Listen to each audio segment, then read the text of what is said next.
Mafia, are you ready? He said, are you ready? This is Brotherly Love Wrestling Podcast, your first stop for everything professional wrestling. So sit back and enjoy wrestling talk at its finest with your hosts, Larry Hall and Joe Corrado.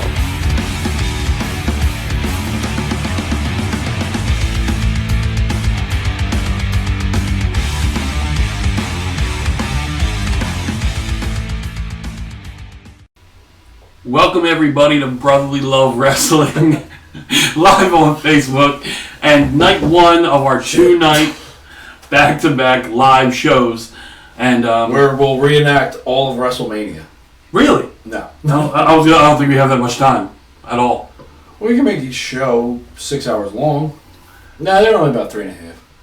Yeah, that's a lot. I think we're good. I think we just talk about it. Probably a little easier. Okay. So let's start on Wednesday. It's your ship, El Capitan. We have a lot to go over, so we'll start where, well, WrestleMania week started, really, and that's with NXT Takeover. Two of the best nights of wrestling over the last 5 nights.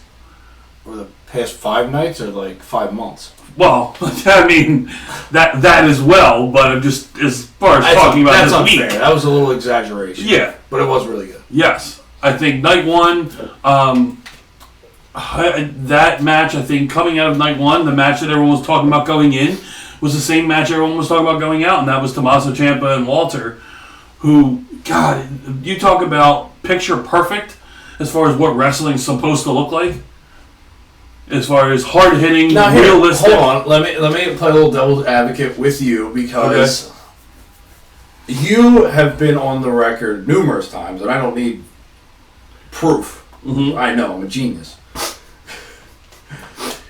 With this match, there was very little to no build. Correct? Yeah. There was very there was no storyline behind it. And no, you, it wasn't. No. being the storyline guru that you are and appreciative of a storyline, and that's how you get into a match. Yeah. You're not so big on just the match and telling the story inside the match. Why is this any different than any other match? Because the storytelling in the match made up for there not being enough of a story leading up to the match. Yeah, that's a lot of matches. That's like every match that they have in ROH is the match is told in the ring. This is the same concept as Walter and Ciampa. Except you have, what is the word I'm looking for? Not legacy, but clout backed up behind these two names. When you think of Walter, you think one of the top independent names, period, when he came to NXT. When you think of Ciampa, he's already had all this time, whether it be DIY or when he split with Gargano, that whole feud. You have built up escrow, for a better word, that you know that what they're going to bring to a match, period. Now you put those two in together, and it's going to be, okay, I don't know the story. The story hasn't got me here, but let's see, you know they're going to put on a pretty good match. And then the storytelling happens in the ring, where he immediately starts taking out Walter's hand. And he can't chop with the hand that is so dominant and has won him so many matches that now he has to use his other hand. You see how much pain Walter is in, and he tries to go after Ciampa with the aching hand, but he still can't do it. He chops the table in half, the top of the announce table in half. It's all storytelling built in, and it is an exception to the rule of the story. Talking about fancy moves and limb targeting. That's what built this match. There was no fancy moves. Well, fancy setups. Slapping a goddamn table. I mean, that was a part of the story of the hand hurting. You see that a lot, though, in wrestling. Why is it now that it's just because it's... I feel like it's more the two that were involved in the match than the actual match. So they were bigger than the actual match. Yeah, like I said, it drew me already to the match because they had the clout. I know that both of them are capable of putting on a great match. This was a dream match. This was NXT's version of a dream match that hadn't happened, at least not on NXT TV, and they've both been, well, Ciampa's been there forever, but what feels like forever. It looks like he's aging with the company. Yeah. Like he's aging rapidly ahead of the company. Well, and that's the thing is that they're both young-ish as far as wrestling goes, so in the WWE universe, in their careers, I know. But in their WWE careers, they're fairly young in their careers, so to be a dream match, I don't know if I would call it that, but yeah, that type of thing, I guess, is what you could call it. So what would it lose its appeal and would it lose its gusto if everyone were to do that? Were to just start giving you matches with little to no build? Because that's pretty much what you've seen in wrestling for a while now. What would you need special occasion matches on a big pay-per-view? Would you need it? Eventually, yeah, because, again, you're going to get watered down just doing it that way. You're always going to need different styles of bringing you, whether it's storytelling or non-storytelling. You can't all have zero setup for every single match. I mean, WWE main card does it a lot anyway, and that's why a lot of people are disinterested in Raw and SmackDown and how they build to pay-per-views, because there isn't that much of a build. Look at Cesaro and Seth. Yes, there was a story, but nothing you can really sink into. It definitely got better as it got closer to Mania, but still, there was no story there. I mean, the best story they had running was the Triple Threat and was the Fiend and Orton, and even McIntyre and Bobby Lashley as well. But with all that, the storytelling, yeah, I think has to be there. But there are those rare instances like Walter Ciampa, where if they're going to deliver like that, yeah, I'll take that. You're excited before the match even starts. It's exactly. It's like you make a big match announcement, you're like, oh, I wasn't expecting that. Exactly. So that's what drew you in. There was no story. Yes. So I'm just trying to throw chinks in your armor. No, I knew what you were trying to do. But yeah, I mean, of course, there's always going to be an exception to the rule. So if you were to have, say, I don't know, what's a match that would be, say, like an AEW equivalent, but they would have to probably bring someone in, and you could get a kind of cool first-time matchup. Like, what if it was Okada came in, and Hangman was the champion? And you got Okada Hangman? Would that deliver in the same... Would that be in the same vein as what you were... I think it would be. If you were asking for as fans in general, or as from my point of view? Well, I think fans in general, I think that would go over really well. The fans in general, yeah, because you're getting the top star from New Japan. And then Hangman, a guy who was in New Japan but never got that opportunity because he wasn't on that level of Okada. Exactly. That's why I picked Hangman. Yeah. Because I was trying to think of the roster and be like, okay, so...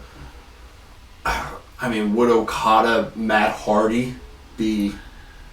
Like, depending on what version of Matt Hardy, I think the build could be interesting. It'd be like the same thing if it was Jericho. Yeah, it's hard though. But they would have to have a build because that match, just throwing that match together with little build, doesn't excite me. It would need to match. It would need to match either athleticism or they would have to be able to do a bunch of things to counteract that. And that when you said that, that's why I asked fans or me, because the second you said I'm not interested in Okada Hangman. That's not going to get me to go, oh man, I got to see what AEW does with this. Okay, so say there's little build. Does AEW have that match? Do they have a Walter Ciampa? Now, I'm playing devil's advocate again. Yeah.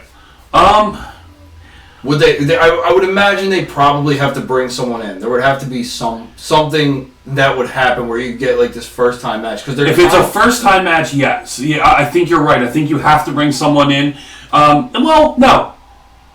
I'll take it back because they're building the story now, so maybe it disqualifies itself. Are you talking? But I'm talking Sting and Lance Archer. I knew you were going to say Archer. I was like, all right, well, but they're already building this story. There isn't a story there, but they're building it now, and you're not getting it anytime soon, obviously.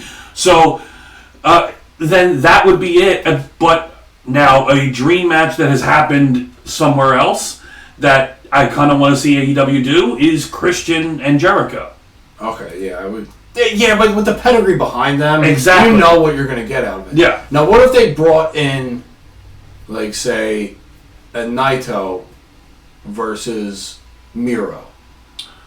That would immediately, yes. That would do it. That would do it. Something like that. Okay. Yeah. Because you have the character of Naito and how good he is in the ring, you know how great Miro has been as far as character-wise, and you know how good he is. And, yeah, that's probably the best thing you can do. Interesting clash of two different styles. Yes. Yeah. I think Miro needs to... I think he would benefit greatly from venturing off into Japan. Like, I hope that New Japan and AEW, those would be the two companies I would want to work together. Yeah. To be honest, I was actually kind of let down when Miro was the best man. How about that? Well, yeah, but I feel because I wanted him to go to Japan. There's plenty of time to get away from that. I mean, they could split at any moment. It would be fine. Mm-hmm. Like, I feel like an FTR GOD would be... Yeah, but you still have the backward booking to where you have the connection already from New Japan. Yeah. You know what I mean? So no, I'm just saying like dream matches that I feel like AEW of all companies would be able to pull off because they're already working with other promotions. Not like. I'm glad you brought that up. So I mean, I know we said we were talking WrestleMania. We've gotten this left turn. Well, we started with NXT, so we didn't lie. Yeah, we just kind of went. So if anyone's watching this show, they know what happens. I keep us so far off the track, we're in the water. So the question I wanted to ask is, now that we've seen a while, and we kind of talked about this one of the nights we were hanging out watching wrestling, was the AEW and Impact working together, breaking that forbidden door, if you will. Do you think it's a success? Do you think it worked? I think it ran out of steam, honestly. I think it started off quickly. I think it started off with really, really great potential. Mm-hmm. But I think after that first night, and it was kind of the same promo as the night before, and it was I think, honestly, it's Omega for me. Which is surprising because you were so into Omega when he was in New Japan, and you were having the Okada Omega trilogy and the amazing matches. You couldn't take your eyes off both of them. I feel like he comes off very dorky. Yeah, like that's his like. I don't know. Again, I'm no expert, and I have my own opinion, but that's how it comes off to me. And it's not like, all right, this great now Roman Reigns champion. Yeah. Lashley champion. Like Kenny Omega goofball. That's what I think. That's what it looks like. It's the perception. It's the perception. That might not be reality, but that's but he's kind of a goof. Like he's a dork. So we do have a question that I want to turn right back into. It's Matthew Nelson asked, "Are we ready for Alistair feud with Bray? To give Alistair something to do?" Is Alistair even with the company? I mean, he's still with the company. He's still under contract, but obviously not on TV. If he comes back completely, maybe not completely, but if he comes back reinvented and they let him do what he wants to do, mm-hmm. and it's not like an overproduced fucking entrance and shit, just let him be a dark, ominous person. Yeah. Yeah, that would be pleasant to actually see. And I think now that Bray and Alexa are up in the air, we have no idea what this means. We have no idea what the fuck we watched last night, to be honest. Exactly. I have no idea, but if someone got that and was like, oh, I know completely what's going on, I'm not confused whatsoever, then congratulations. Because I don't even think the people that wrote it know what the fuck happened. They probably had this vision, they're probably like, okay. Well, he brings up a good point. He said to look at the way Alexa looked at on the box last night with the black dripping down her face, the black kind of crown. So a more darker looking Alexa. But still, what does that mean? Yeah, I don't know if anyone knows what that means. I know you're supposed to now wait to find out. You'll probably get a glimpse into that tonight, you would think. Hopefully you're watching this before you watch Raw, because I mean, if there's Raw's not on yet, so if there's any pre-show to watch, it's this one. I mean, look. No, but Aleister Black, I think enough time has probably passed to be like, okay, they kind of failed and fumbled with him. So if they bring him back and it's actually to do something, like him and Ricochet came up, and I thought that was going to be like, I thought that they were going to like kind of skyrocket.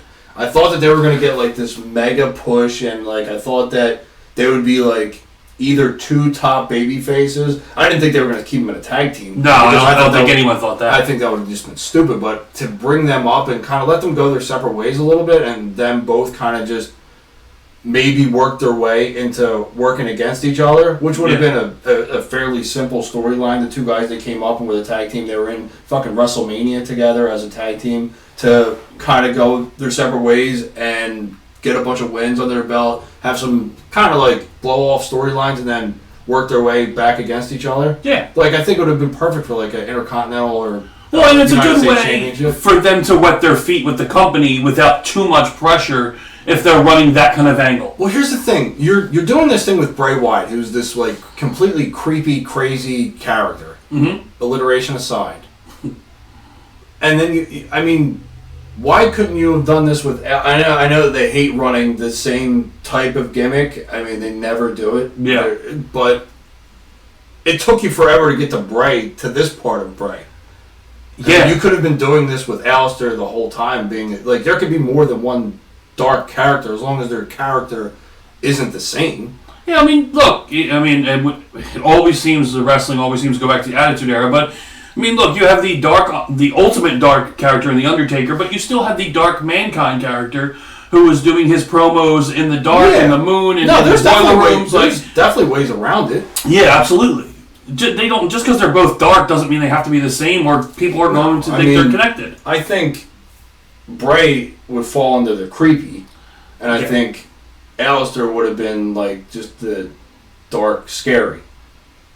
Yeah, because creepy and scary are different. Well, and the way that the Fiend is presented is completely different from just... It's a lot more theatrical. Exactly. And cinematic. I don't think that Aleister would have had to go that route. Yeah, he wouldn't need to. I agree. Let's jump back into NXT, because we have a lot of matches still to talk about. Okay. We had the Gauntlet match, which was a great match. Bronson Reed comes out looking incredibly strong going into night 2 and facing Johnny Gargano. And this looks like... Even the other guys who were in the match, as far as Swerve, I thought Swerve looked great. I thought a lot of the guys, everyone who was featured in that Gauntlet match, looked very, very good. It was a good way of showcasing a lot of this talent that otherwise wouldn't have been on the card. Yeah, when you see a 6-man or a 5-man or even a 4-man match on an NXT card, you know it's going to be good. Like, they have a great track record of those multi-man matches. Oh, yeah. Yeah. So... I mean, that's always, like, a fun way to start. Like, I remember the North American Championship ladder match. That was one of the best matches ever. Yes. That I've ever seen. Yeah. Yeah. And that was just a match highlighting everybody going for that title. This is the same thing. Yeah. And end of night 1, we had the women main eventing, Io Shirai, Raquel Gonzalez, and talk about a match that everybody was talking about. It was so good. They did such a good job. And you crown a new women's champion. I'm not surprised. Finally got beat. Now, I was going to say I wonder if she makes her way to the main card, but I mean, Raw does need some help in the singles aspect, but if Becky comes back, all is cured. Of course. Of course. I mean, tonight is the Monday after WrestleMania. Everything happens. A lot of big things happen on one of the biggest Raws of the year. So we got to see what follows now. And later tonight. Because they do have people that are in the performance center. They do have, the machine is churning right now. Yeah. With more talent that's just building back up, and they're going to have more and more people. I mean, you saw, MSK. That's what kind of, like, the what's the word I'm looking for? I have no idea. He said MSK, that's it. Nothing to go on. I can't help you on this one. The rocket strap. Okay. So the push that they're getting? The push that they got? I figured that's what Aleister and Ricochet were going to get on the main roster. Because MSK came in, and what have they done? Win. Yeah. That's it. They've only won. And now they're the champions, or the interim champions? No, they're the champions. Yeah, because they stripped them completely unless they run Birch and Lord can come back and say we never lost. Yeah. Which I'm sure they could do. It would be easy, but no, they're the full champions. No interim tag on that. NXT's just got. I don't think they have as good of a tag division as AEW. No, but I think it's not. I think their quality and their storytelling in their tag matches is better. I'll say yeah for the reason that I don't think AEW is doing enough with their tag division to. I think they got stories. I think they got them all, and they're just like, oh shit. Yeah, absolutely. Yes, I agree. So they kind of run into that same thing. We're like, well, okay, we can only really feature a couple at a time, even though we have everybody is a tag. There's a tag team everywhere. Everyone's a faction, and there's so many tag teams. Yeah. But that's the thing. There's so many tag teams, whether it's Jurassic Express, FTR, look, Pride and Powerful, like. Best Friends. They're all over the place. We don't have to go down the list. And it's just, as a tag team wrestling fan, you wish that you would see this division kind of take off the way Tony Khan promised in the beginning of AEW. Here's the thing. They have the blueprint of what WWE had back in the Attitude Era with the Hardys, the Dudleys, and Edge and Christian. Yeah. They have that. They could take over. Like, this is...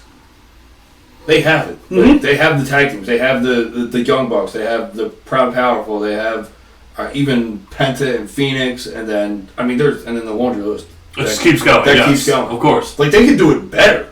Like, that's one thing that they could do better because they have all of them. And they could be featured. And they have guys that can cut promos. It's just that... I'm getting flustered. I was going to say, he's so frustrated.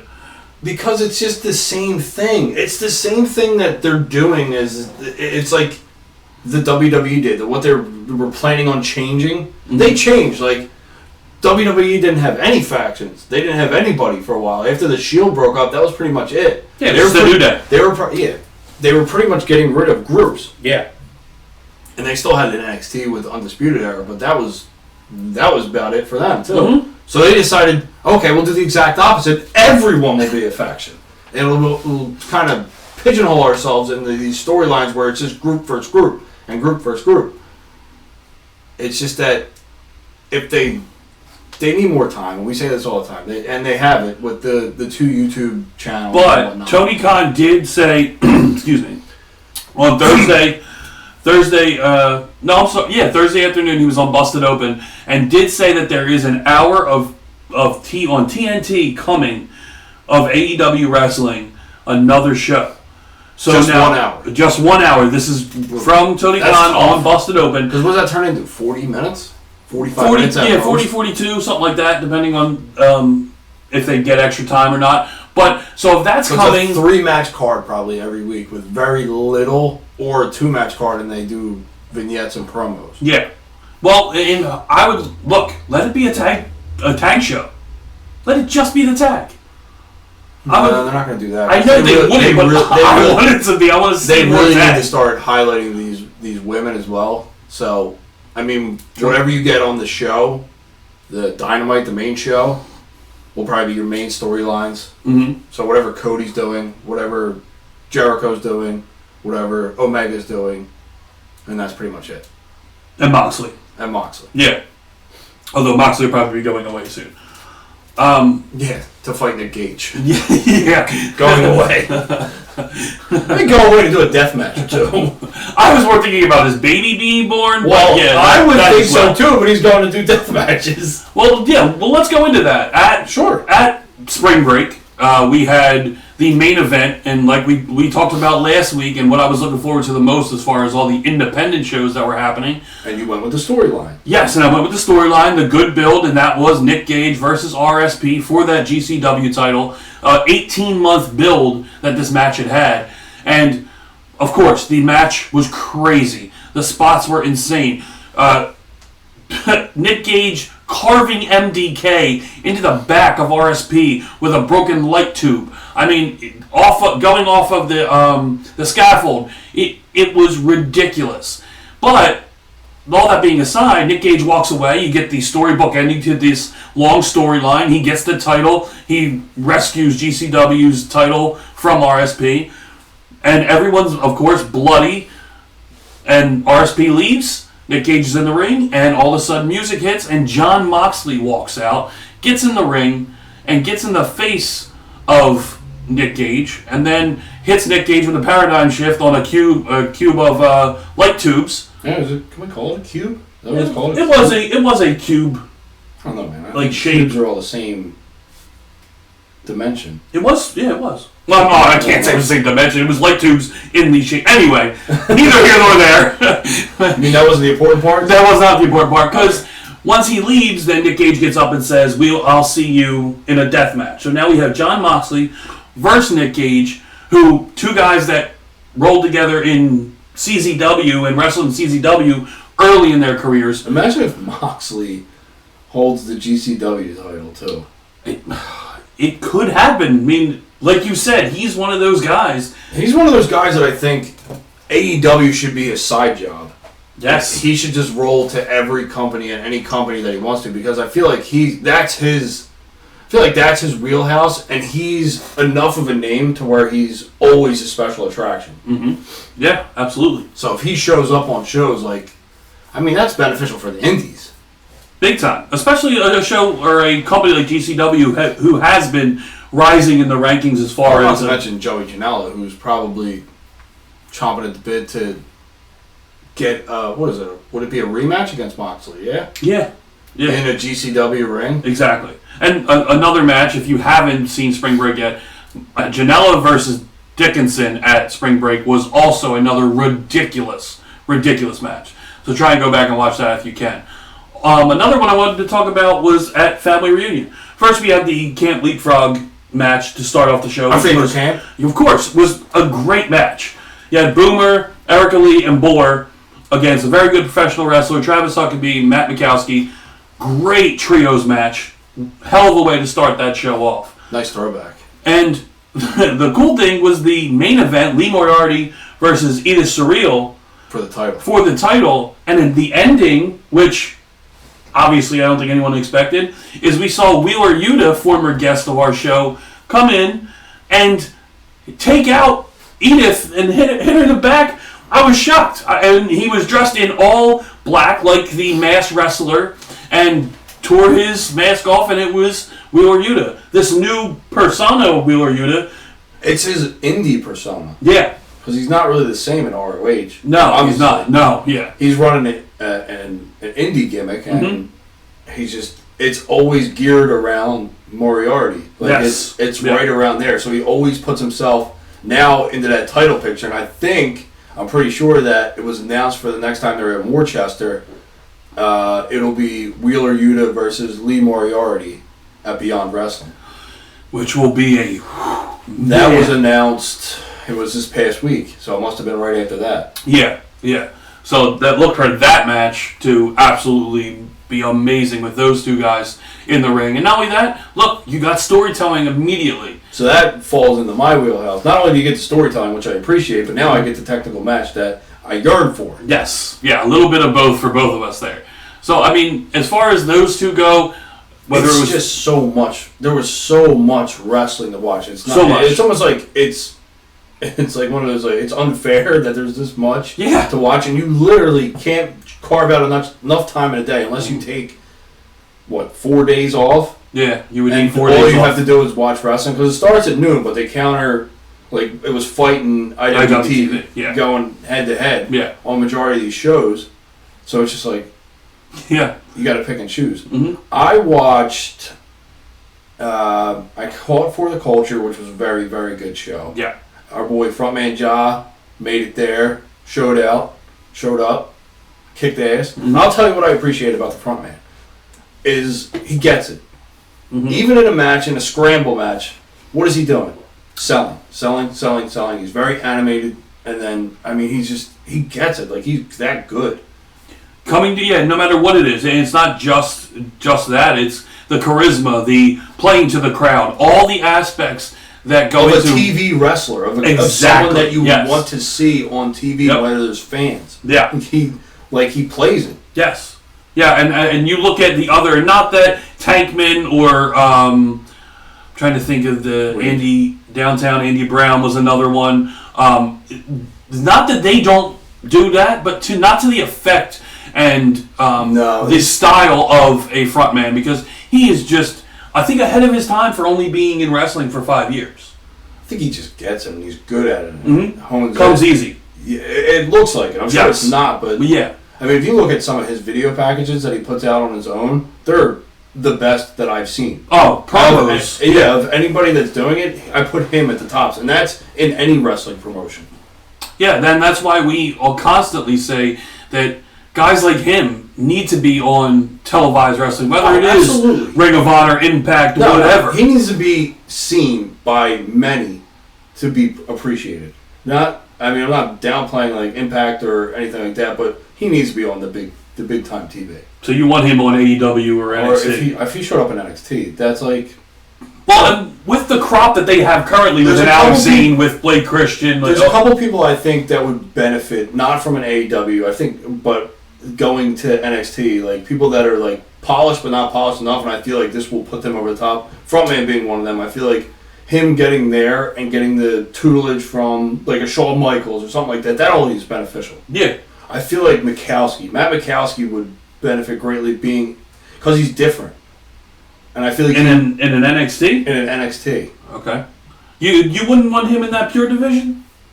I would, but I feel like he's rising quicker and quicker. But if he were to do a short stint in ROH, sure. Yeah. As a warm up, but I feel like in NXT, I feel like they don't have him. They have like a Thatcher. They have guys that are like him, but I feel like he does it differently. I don't think, and we say this all the time when we talk about Matt, is no one has him.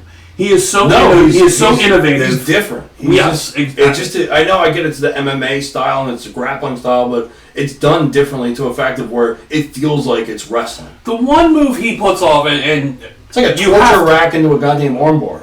The one he pulled off at Family Reunion, he's on the apron on the outside of the ring, and his opponent is on his knees, hands and knees, with basically their back to Matt, and he's sitting outside. He dives in, catches the head, rolls him up into a rear naked choke. It was ridiculous, something I've never seen before, and I feel like every single Matt Mikowski match, I say that every single time. The razor's edge into the knee bar, that was insane. He's amazing with some of the stuff he comes up with, tying MMA into professional wrestling. He makes it feel like it's one and the same. Mm-hmm. Instead it was always like, oh, this guy's an MMA guy in a wrestling ring. He feels like he's an MMA wrestler that's bringing everything together. Yeah, absolutely. And I feel like that's the difference. Because people will throw their kicks and their punches and they're even Rousey. I mean, what was right? Rousey she felt like an MMA person that stepped into a wrestling ring, but was still the MMA person. Yes. Yeah. She really didn't look like a professional wrestler. With McCown. No, she had the it's just that she didn't bring... She looked like an MMA fighter. Yes. Yeah. It was predominantly MMA. Yeah. But he makes it feel like, okay, I'm both. Mm-hmm. And I know this, but I'm putting this style into it. Yeah.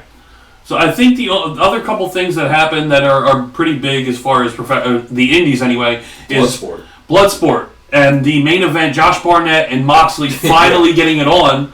And finally getting this match to where they didn't have for 2 years? Yeah. Something like that? Was it 2 or... Yeah, I think you're right. And not only that, and then Moxley actually gets beat by Josh Barnett, which actually surprised me a little bit. Because you don't expect the AEW, big name AEW, to lose. Exactly. I think that's the good thing about Moxley, is that a loss to him doesn't really hurt him. Yeah. That's true. He was a champion in 2 of the biggest companies. He was the main champion. Yeah. For 2 of the biggest companies. A simple loss. If anything, that fucking is huge for Barnett. But it doesn't hurt Moxley at all, because you know that he will go into his next match and he will probably win. He's not going to go on a big... I mean, it is against Nick Gage in both of their wheelhouse, so that one can kind of... go either way. I mean, I hope that they can set that up where there's going to be a good crowd. Yeah, it doesn't have to happen in 3 months. No, but if they want to bring it to the Atlantic City Boardwalk, I wouldn't hate that. Yeah, no. I feel like that would be a cool spot. And I like their setup that they usually do. Yeah. Because they get it's like just their own little on the section. pier. On the pier. Yeah, absolutely. So, I mean... Although that one should probably be under the lights. That's a nighttime show. Yes. Yeah. It's good lighting. It would have to be very good lighting for the things that they would want to pull off. The last thing I do want to say is the Gray Sweatpants Battle Royal. Okay. That was brought to you by Faye Jackson, who unfortunately now Faye Jackson, who has been a staple on the indie circuit, no matter what show it was, and then her own show that has become a tradition during Mania weekend. She's done. She hurt her arm wrestling. I think so. Really, her last wrestled match was for Camp Leapfrog. Yeah. Or, I'm sorry, not Camp Leapfrog, for Pizza Party. Yeah. So that was her last match, and they did a very classy thing after the Battle Royal. All the superstars stood around her, thanked her. Everyone kept chanting, "Thank you, Faye!" Like for everything she has done to contribute to pro wrestling. You don't hear enough about the good people in Yes. professional wrestling. The standouts. Yeah. And I said that when Luke Harper, John Huber, Brody Lee, whatever name you want to use, when he passed away, you heard all the good things about how he was a great person. He was a great father. Like you unfortunately only hear about that after that person's gone. Yes. Like, I feel like you do need to hear more about that. I don't care about breaking kayfabe or whatever. Wrestling's been going through such a ups and down period over the past 2 years, maybe longer, but it's just being exposed now. But you need to hear more about the good people. Yes, and Faye is definitely one of them. She always, as far as contributing to it's a sport of pro wrestling and the indies. Everyone you see on the internet calls her Auntie Faye. She just seems like a genuinely good person and wants to contribute and help pro wrestling grow for the entire community. So that's a big loss for professional wrestling. Faye Jackson not retiring now, unfortunately. But I think that wraps it up because we want to cut it short because we still have a whole nother night of talking wrestling because we haven't even got to the main event yet, and that's WrestleMania. It's WrestleMania. I want them to bring that back. Yeah, it's not going to happen. I would love it if they bring everything else back. Why can't they bring that back? Yeah, it's not NXT would be the one to do it, not main roster. No, they just need to put a little spin on it. Yeah. Make it a little bit more current. But we did find out, we knew that Dallas next year for Mania. Yeah, don't do it in Dallas. Fuck them. But, they did the whole Stone Cold promo, which I would love to see him as the host. If you were going to do the commercial with Stone Cold, maybe have him host. Because this year's host, I love Titus, but Hogan it was so bad. Anytime he spoke, he got booed. Yes. And you heard it. Yes. They tried to drown it out, but no, you heard it. So, we'll get into all that. Yeah, Austin's not getting that treatment, not in Dallas. No, not in Dallas. So all that and more coming tomorrow right here on Facebook Live, 7:30 again. Be sure to tune in right before the first airing of NXT on Tuesday in this new time slot at 8 o'clock. So we hope you enjoyed the show, and we'll be talking to you tomorrow.